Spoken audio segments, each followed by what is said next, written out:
वक्त एक बड़ी खबर आ रही है महाराष्ट्र के नांदेड़ से, जहां अकाली दल के जो प्रमुख हैं सुखबीर सिंह बादल और पंजाब के पूर्व डिप्टी सीएम हैं, उन पर हमला हुआ है। कृपाण से उन पर हमला किया गया है, घायल है, उनको अस्पताल में एडमिट कराया गया है। इसमें उनका एक पीएसओ भी घायल हुआ है। बिल्कुल बिल्कुल। अनुभव हमारे साथ है। अनुभव, क्या है पूरा मामला और क्यों हमला हुआ है उन पर? देखिए, ये सुखबीर बादल जो हैं वो महाराष्ट्र नांदेड़ में किसी निहंग सिख ने उन पर कृपाण से हमला किया, जिसमें उनके हाथ में चोट लगी और जो उनका पीएसओ वो भी इसमें घायल हुआ है। तो उनको तुरंत ही नज़दीकी एक प्राइवेट अस्पताल में भर्ती कराया गया है। तो अभी किस बारे में, मतलब किस बात को लेकर इनके बीच बहस हुई है या क्या हुआ, हमला किस कारण से हुआ, अब इस बारे में कोई जो जानकारी शुरुआती नहीं। जानकारी हमारे पास आई हाँ, है, जो कि हमारे संवाददाता की तरफ से, कि बिल्कुल। वो परिवार के साथ वहाँ मत्था टेकने गए थे जी जी और जी उन जी। पर हमला हुआ है। हमले के बाद उनके हाथ में चोट भी लगी है जो और नांदेड़ का कृपाण से माता साहिब का गुरुद्वारा है, जी जी। वहाँ थे सुखबीर सिंह बादल। तो पंजाब में चुनाव है, तो इसी को देखते हुए कि पंजाब में चुनाव है लेकिन तो वहाँ वो देखिए, फिर लेकिन वहाँ सुरक्षा भी थी। अनुभव, हाँ, पहले वहाँ की बात कर लेते हैं। उनके पहले वहाँ साथ सुरक्षा भी थी, सुरक्षा कर्मी मौजूद है। बड़ी मतलब बड़ी मशक्कत के बाद, यानी जो हमलावर था उसको हाँ। पकड़ा गया है।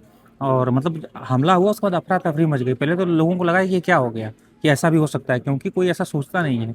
और अचानक से हमला हुआ। अक्सर मतलब देखिए, जी मतलब हम कहीं भी किसी भी ऐसे धार्मिक स्थल पर जाएं तो वहाँ इन सब चीज़ों की गुंजाइश कम होती है कि आप पर कोई हमला करे या किसी चीज़ को लेके आपकी रंजिश है या आपका कोई भी किसी भी तरीके का कोई किसी से द्वेष हो सकता है। लेकिन अक्सर ऐसे जगहों पे आदमी निश्चिंत होता है कि यहाँ ऐसा कुछ नहीं होगा। हाँ और भाई, पंजाब के पूर्व डिप्टी सीएम हैं वो, हाँ, वो अकाली श्रोमणी दल जो अकाली है दल के है प्रमुख एक। भी हैं इस वक्त पे, तो उनके साथ सिक्योरिटी फोर्सेस भी बहुत होती है। ऐसे में हमला होना थोड़ा चिंता की बात नहीं, है। गुरुद्वारा है तो वहाँ पे और भी सुरक्षा व्यवस्था का इंतजाम थे। लेकिन जैसे कि जो जानकारी सामने आई है, हमले के बाद अफरा तफरी मच गई, वो घायल हो गए। उनको फिर आनन फानन में उनको जो कि अस्पताल में एडमिट कराया गया। परिवार के बिल्कुल। लोग भी थे, उनके साथ मौजूद थे।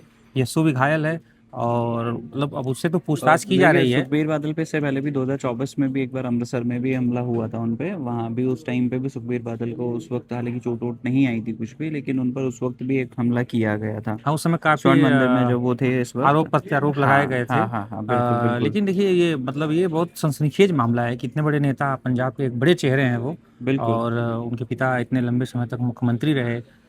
उनकी पत्नी भी राजनीति में है, लेकिन इस तरह से हमला। और पंजाब में चुनाव है, पंजाब में पंजाब फरवरी में मार्च में अगले साल चुनाव विधानसभा होने वाले चुनाव हैं, होने उससे वाले हैं। पहले ये हमला होना बड़ा चिंता का विषय है कि अब तो माहौल बिगाड़ने की कोशिश है, क्या है, किस वजह से सारी चीज़ हुई, ये तो खैर आने लेकिन वाले अभी दिनों में वजह पता सामने नहीं चलेगा। आई है। अभी जो वजह है, आखिर कोई तो वजह होगी। बिना वजह तो कोई किसी पे हमला करेगा नहीं। लेकिन उसने क्या रंजिश थी, या क्या उनके किसी बयान से नाराज था, या क्या वजह थी, और या कितनी वो, ही चोट लगी है, हाँ, कितनी कितने चोट घायल लगी है, हुए अभी हैं, ये कई सब सारी चीज़ें चीजें। इस बारे में भी इंफॉर्मेशन आना बाकी है। इस बारे में जानकारी जो है अभी आने वाले समय में थोड़ा पता चलेगा कि कारण क्या हाँ था। सबसे हाँ, वो मेन तो अचानक ये से है कि खबर आई। कारण क्या और था। अब महाराष्ट्र से लेके दिल्ली ही नहीं, बल्कि पंजाब में भी सियासी, क्योंकि भी शुरुआती जानकारी आई है। बिल्कुल बिल्कुल। अब पूरी जानकारी आते ही आपको अपडेट करेंगे। बाकी की तमाम खबरों के लिए आप बने रहिए टाइम्स नाउ नव भारत के डिजिटल प्लेटफॉर्म के साथ।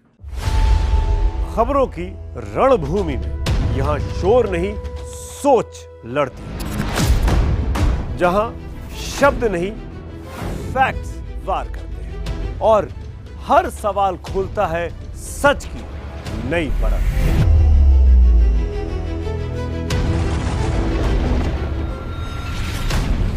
चक्रव्यूह आपके अपने सुमित अवस्थी के साथ सोमवार से शुक्रवार शाम 6:57 पर टाइम्स नाउ नव भारत पर।